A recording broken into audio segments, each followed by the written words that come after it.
Growing up in the small town that I did, there was certainly some absolute characters in the town that I grew up in, and people that you could just truly never forget. I'll never forget there was this one kid, let's, for example, call him Jay, because I really don't want anyone to figure out who he is. He ended up passing away just recently due to a fentanyl overdose.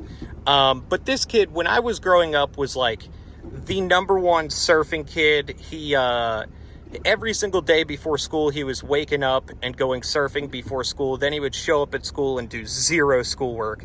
I mean, this kid had absolutely zero interest in any sort of education at all.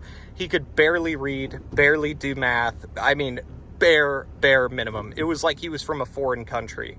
And he was just a complete and total spaz. Like, if anybody were to be a crack baby, it would be him. And I'll never forget, when we had iPads in school, because that's what we were given, he had an iPad, and he had broken it in, like, the second day of owning it. I mean, like, this kid was not very intelligent at all. And I used to go over my buddy's house at the time, and he used to take my buddy's iPad and go into the bathroom, and we couldn't figure out what he was doing. I mean, we had a good idea of him more than likely using it to watch some non-educational content, but we couldn't figure out what he was exactly doing with it. And it wasn't until like a couple weeks that we ended up figuring out through him forgetting to clear the browser history, and it ended up being, let's just say, guy on guy. But we never really judged him for it, and we pretended like we never knew. And I'll never forget, he used to walk around with a sandwich bag full of half-smoked cigarettes that he used to steal out of his mother's ashtray. And me being 13, 14, I had convinced the Indian people at my local gas station to sell me menthol cigarettes. I used to smoke these cigarettes. They were called Kings. I believe they were from, like, the United Kingdom. You could get an entire carton of these cigarettes for $25. They were certainly not healthy, but, you know, when you're 14 years old and you don't have a job and you have a cigarette addiction, that's the cigarettes you're going to go to. So while my parents were at work and I was sitting on my front porch, I'd smoke these cigarettes, and I'd see him, you know, come by, and he would pull out his sandwich bag full of half-smoked cigarettes and be like, hey, can I come up there and smoke some with you? And I used to have him come up there and smoke cigarettes with me. And, you know, he wasn't a bad kid. He always was some sort of entertainment. He's definitely not someone you'd hit up to hang out. But, you know, when he did show up, it was always a pretty entertaining time. I'll never forget one day I got a knock on my door at like 3 o'clock in the morning. And it was him, and I had woken up, and I was like, what the fuck? Why is he at my door? And I looked out the peephole of my parents', like, you know, house door, and it was him, and he was covered in blood.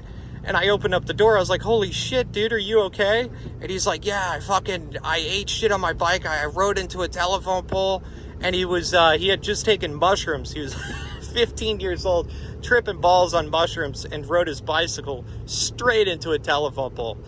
So I ended up taking him to the fire department, and his dad, who was a severe alcoholic, ended up showing up like 45 minutes later and was mad at him, like screaming at him. He had no idea he had taken mushrooms. He was just mad that he had ridden his bicycle and damaged his nose.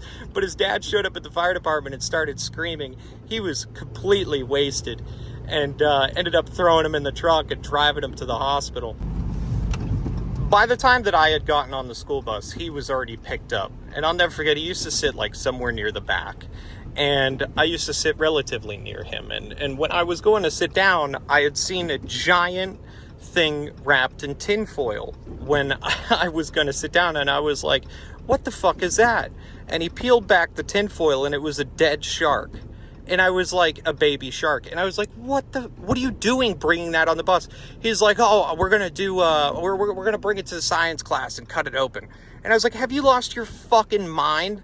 I was like, the school is not going to let you bring a dead fucking shark into the school wrapped in tinfoil. The whole school bus, it smelled like fish. I mean, he had just completely lost his fucking mind the moment that he started smoking crack with his mom. And for a bunch of crackheads, you'd think that he lived in like a nasty house, but he lived in what I would assume to be at least a $2 million house. It was on a big hill, a massive house, at least 5 to 6 bedrooms, And I mean, it was just insane. You'd never expect them to be a family of crackheads and a father who's a raging alcoholic, but my God, they were. And his dad actually used to work for the town, I think it was the water department, until he got a DUI when he crashed the town's truck into a fire hydrant.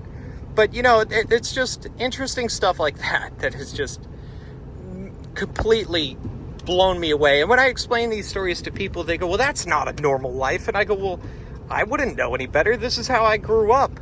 I guess not a lot of people understand that I grew up very differently than them. And, you know, this is only one kid out of my childhood. I can tell you about a lot more.